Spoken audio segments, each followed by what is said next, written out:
onions, I put it in my vacuum pack. So this is how I store my onion in the refrigerator. I buy this sealer, put like that, just seal it really good.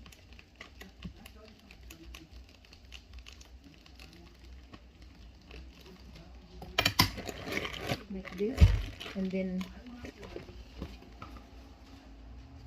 my vacuum machine,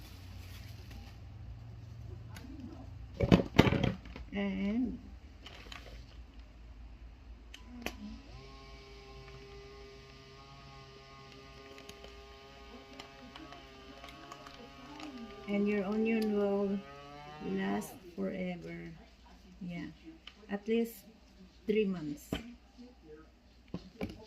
Okay, even the cat, I put the onions. See, this is how we use onions. We use only a little bit because, like I said, we're only 2 people here. Okay, see, it's vacuum packed.